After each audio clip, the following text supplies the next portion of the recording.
Orasi ilmiah dari Ketua Konsil Kedokteran Indonesia dan Director of Member at Large IMRA, International Association of Medical Regulatory Authorities. Kepada yang terhormat Profesor Dr. Taruna Ikrar, M. Biomed, PhD, disilahkan.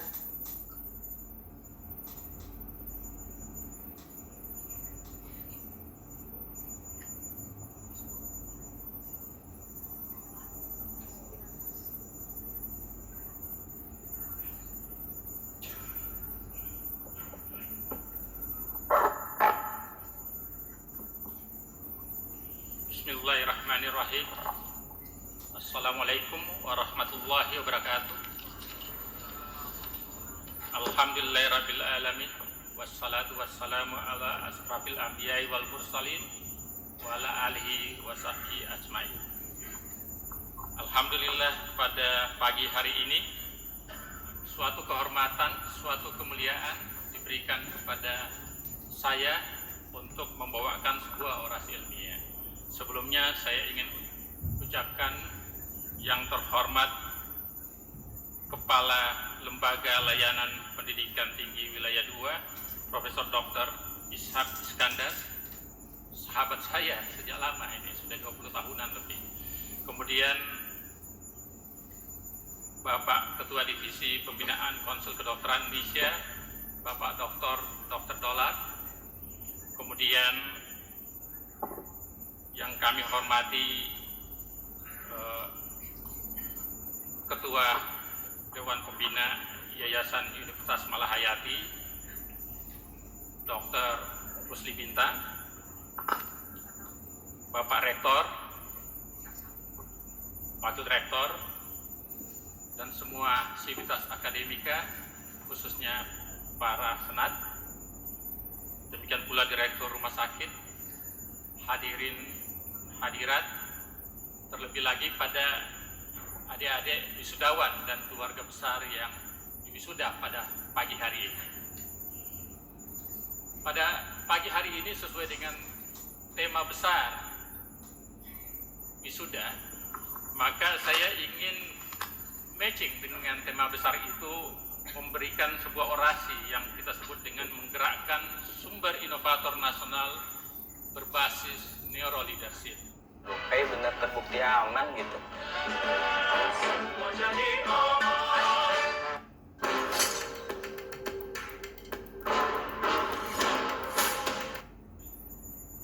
Hadirin yang berbahagia,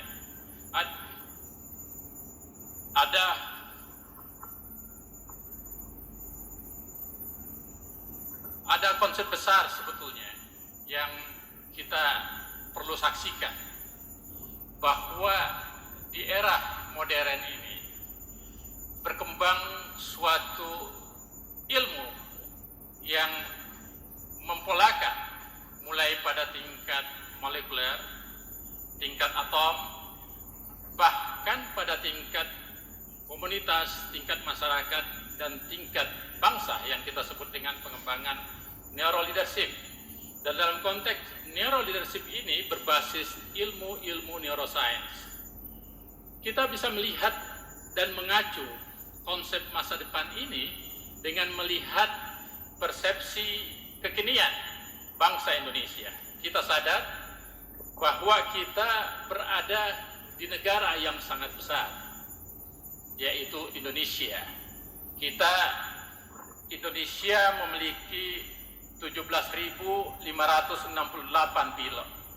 Itu luar biasa besarnya, dan kita merupakan negara demokrasi terbesar ketiga di dunia. Nah, tapi dalam realitasnya sebetulnya Indonesia memiliki suasana demokrasi yang bahkan lebih hebat, jauh lebih maju, di mana asal demokrasi ini berasal. Misalnya negeri Paman Sam, yaitu Amerika Serikat. Kenapa? Dalam konteks kenyataannya, kesuksesan demokrasi bangsa Indonesia kita saksikan bisa melakukan apa yang kita sebut demokrasi pemilihan kepala pemerintahan, baik presiden, daerah, tingkat 1 dan tingkat 2, bahkan tahun 2024 akan melakukan pemilu serentak. Itu menunjukkan suatu kemajuan demokrasi yang tak ternilai harganya. Ini prestasi luar biasa. Kemudian yang kedua kita saksikan, kemajuan ekonomi Indonesia itu menjadi sesuatu yang betul-betul perhatian global. Kenapa? Karena kita meyakini bahwa Indonesia akan menjadi kekuatan ekonomi keempat terbesar di dunia, walaupun sekarang masih urutan ke-16. Tapi kalau kita melihat apa yang dibacakan oleh PricewaterhouseCoopers, ini adalah suatu kemudian juga laporan dari IMF bahwa pada tahun 2016 saja budget GDP negara kita itu 3 triliun. Itu luar biasa besarnya. Kemudian akan berkembang. Tahun 2030 akan mengalami peningkatan menjadi 5,4 triliun. Kita akan naik, kita akan mendahului negara Brasil bahkan Rusia. Dan pada tahun 2050 kita sudah ekspektasinya menjadi 10,6 triliun budget negaranya per tahun. Ini suatu loncatan demokrasi, loncatan ekonomi. Artinya Indonesia akan menjadi negara yang superpower. Konteks kemajuan ini harus ditopang oleh sebuah kepemimpinan. Dan kepemimpinan yang paling layak, paling sah, kalau para pemimpin-pemimpinnya ini lahir dari kampus-kampus, lahir dari universitas.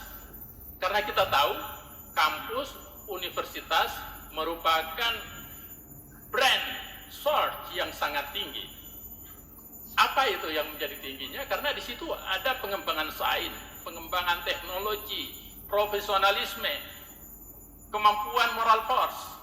Oleh karena itu, harapannya nanti, hari ini kita sangat berbahagia. Bapak Rektor mengumumkan bahwa kita punya alumni itu sudah bisa mencapai dari 15.000 lebih alumni. Maknanya apa? Bahwa universitas ini, Universitas Malahayati, telah menghasilkan sumber daya manusia yang unggul. Bukan hanya 1-2 orang, bukan hanya 100, tapi sudah ribuan. Bahkan hari ini sudah ratusan. Jadi dengan demikian, itu salah satu konteks prestasi yang luar biasa. Kita sadar bagaimana ungkapan Bung Karno, berikan aku 10 pemuda, akan saya gegerkan dunia ini, akan saya goyang dunia ini. Bisa dibayangin, pemuda-pemuda itu bukan 1-2 orang, tapi 15.000 lebih. Maknanya apa? Bahwa Malahayati bisa menjadi universitas yang bisa menggerakkan bukan hanya ekonomi di kampus, bukan hanya ekonomi pada tingkat Lampung, tapi Sumatera, tetapi tingkat nasional bahkan dunia. Saya yakin itu. Alumni-alumni dari Universitas Malahayati itu menjadi kekuatan yang sangat dahsyat. Dan itulah salah satu rahasia kenapa saya ingin bergabung menjadi faculty member di universitas ini.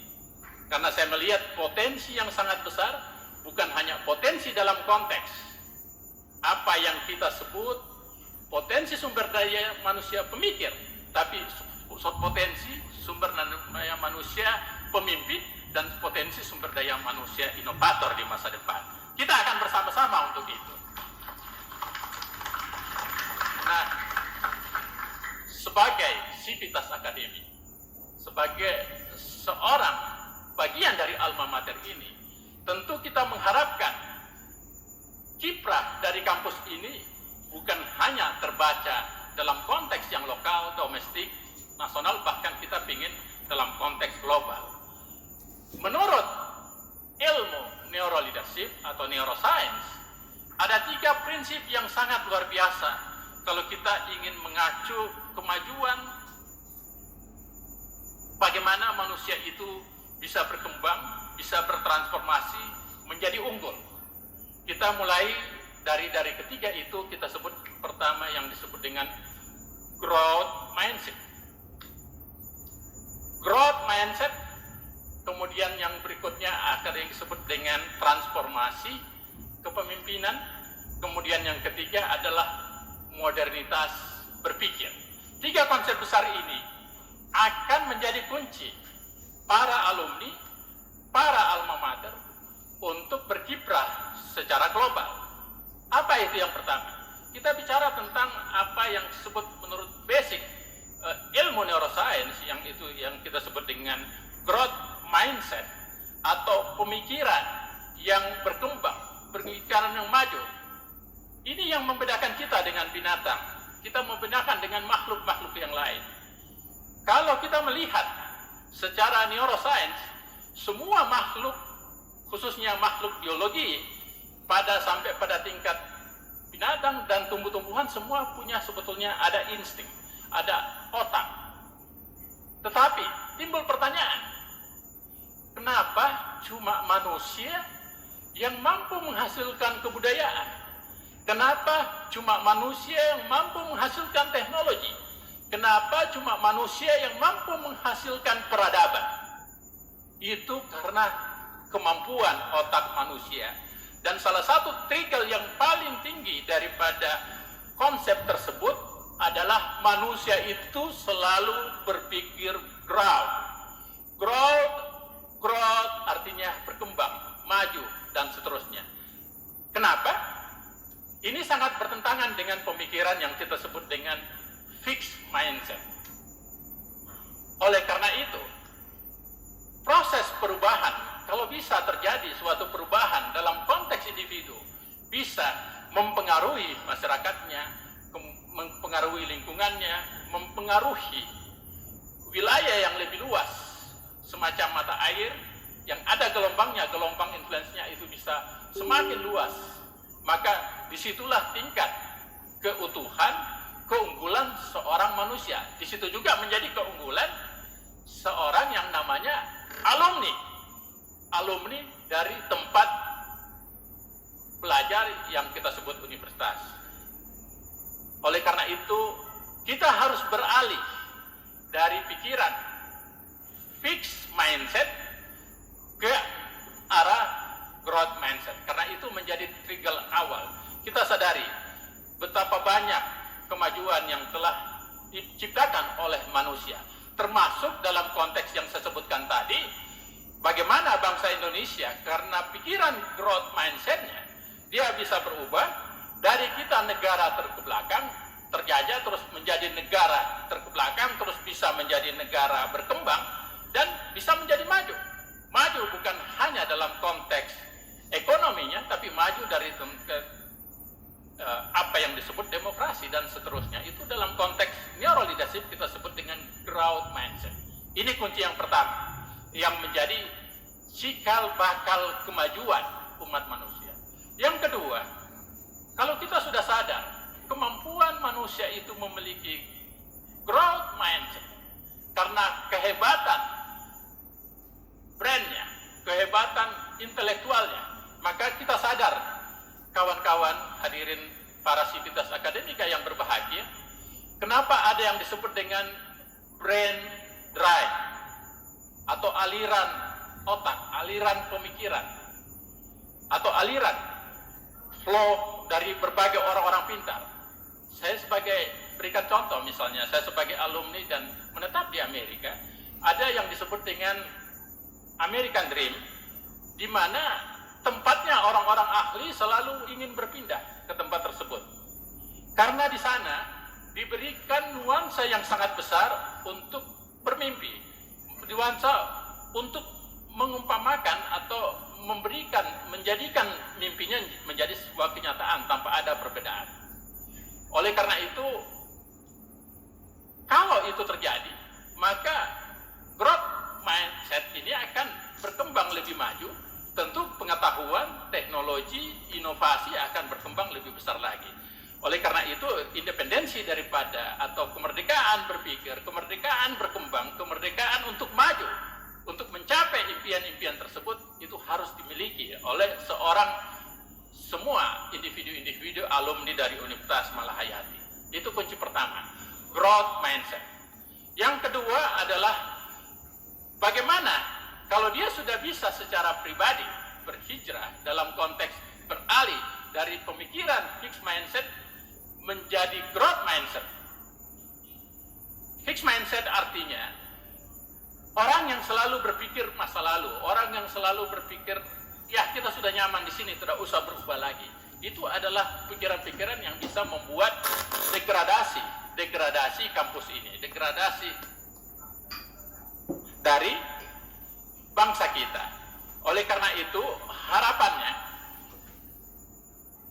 pemimpin atau leader atau mahasiswa yang menjadi alumni yang akan menjadi pemimpin-pemimpin ini bisa bukan hanya merubah kepemimpinan dari dirinya sendiri, tetapi bisa juga mengarahkan transformasi berpikir itu dengan mempengaruhi lingkungannya, lingkungan keluarga, lingkungan masyarakat, lingkungan yang lebih luas yaitu bangsa dan negaranya, bahkan dunia.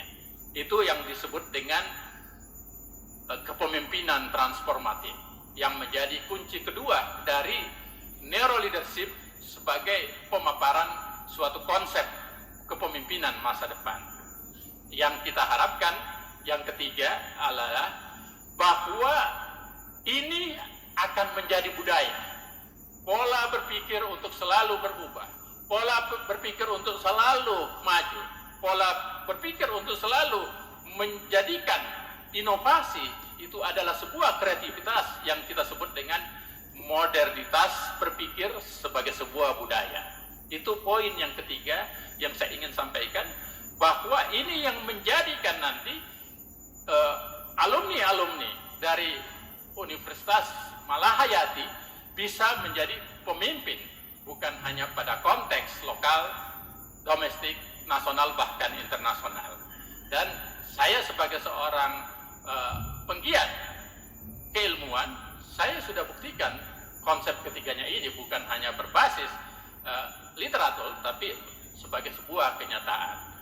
Akhirnya dengan tiga konsep besar tadi yang kita sebut dengan growth mindset, kemudian yang kedua adalah transformasi atau pemimpin transformatif, dan yang ketiga adalah apa yang kita sebut dengan modernitas berpikir, maka saya yakin konsep yang kedepannya itu alumni-alumni Universitas Malahayati bisa menjadi sumber daya unggul inovasi untuk kepemimpinan masa depan dalam semua tingkatannya. Kepemimpinan dalam bidang apa? Bukan hanya kepemimpinan dalam konteks pemerintahan, bukan hanya konteks apa yang disebut kemasyarakatan, tapi dalam konteks yang lebih spesifik juga kepemimpinan di bidang ilmu pengetahuan. Dengan output yang kita harapkan, lahirnya banyak ilmu-ilmu terkini, lahirnya banyak konsep-konsep, banyaknya paradigma-paradigma baru yang bisa lahir dari kampus yang besar ini, yaitu dari kampus Universitas Malahayati, dengan kolaborasi dari semua alumni, semua stakeholder yang kita miliki. Maka saya yakin Universitas Malahayati bisa menjadi salah satu universitas yang top di dunia, universitas world class university, yang saya yakini bukan hanya karena kiprah para akademikinya, tapi juga karena kiprah para alumninya.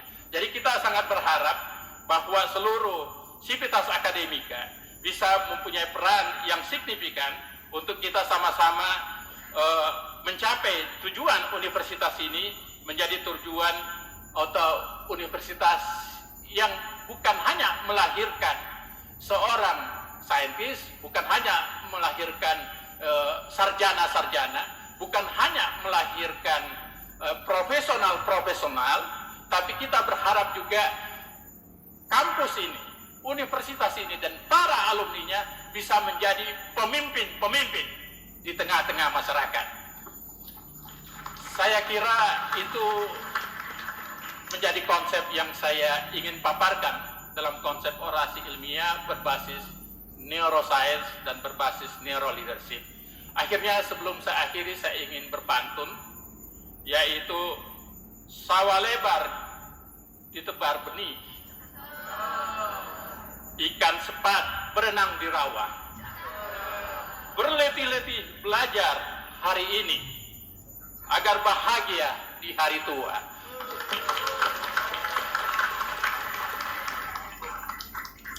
Demikian, billahi taufiq wal hidayah. Wassalamualaikum warahmatullahi wabarakatuh.